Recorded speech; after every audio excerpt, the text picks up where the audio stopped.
praise Lord. Welcome to this episode. நாளை கூட உங்களை இந்த வீடியோ மூலமா சந்திக்கல ரொம்ப சந்தோஷப்படுறேன். இன்னைக்கு கூட உங்க மத்தியில ஒரு சின்ன காரியத்தை உங்களோட கூட ஷேர் பண்ணிக்கலாம். என்ன காரியம் அப்படி பார்த்தீங்கன்னா, நம்ம வீட்டிலலாம் ஒரு குழந்தை இருந்து இந்த குழந்தை ஒரு 6-7 மாசத்துக்கு அப்புறம் பேச ஆரம்பிக்கும் பொழுது எவ்வளோ வாஞ்சியா எவ்வளோ ஆசையா நம்ம அந்த குழந்தை பேசுறத நம்ம கேட்போம். அதே குழந்தை ஒரு 2-3 வருஷத்துக்கு அப்புறம் பேச ஆரம்பிச்சதுக்கப்புறம் நம்மக்கிட்ட நிறைய கேள்விகள் கேட்கும். நமக்கு அந்த கேள்விகளுக்கு பதிலே தெரியாது. இப்படியாக அந்த குழந்தை வளர்ந்து பெரிய ஆளாகி நிறைய விஷயங்களை நம்மக்கிட்ட கேட்டு நம்ம கேட்குறத அது வாஞ்சியாக கேட்கும். பார்த்தீங்களா, இந்த கதை எப்படி ஆச்சு, அந்த கதை எப்படி வந்துச்சு, இது எப்படி நடந்தது, அது எப்படி நடந்தது, எல்லாத்தையும் சொல்லுங்க நம்மளை குழந்தைங்க கேட்டுகிட்டே இருப்பாங்க.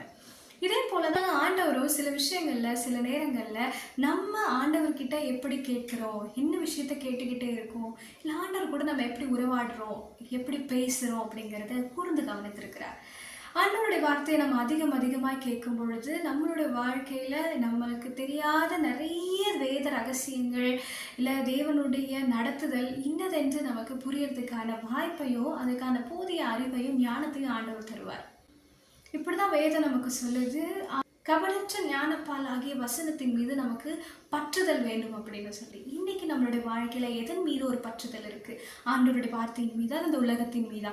ஆண்டவருடைய வார்த்தையின் மீது நமக்கு இருக்கிற அந்த பற்றுதல் கபடமே இல்லாத அந்த ஞானப்பாலை தரத்துக்கு அது வல்லமையுடையதா இருக்கிறது. ஆண்டவருடைய வார்த்தைகள் நம்மளுடைய காதுக்கு இனிமையான தேனிலும் திழத்தேனிலும் மதுரமான ஒரு வார்த்தையா இருக்கிறது.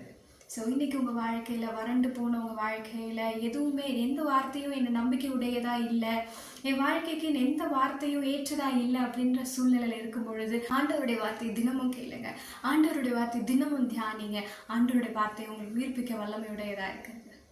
தேங்க்ஸ் ஃபார் வாட்சிங். See you next video.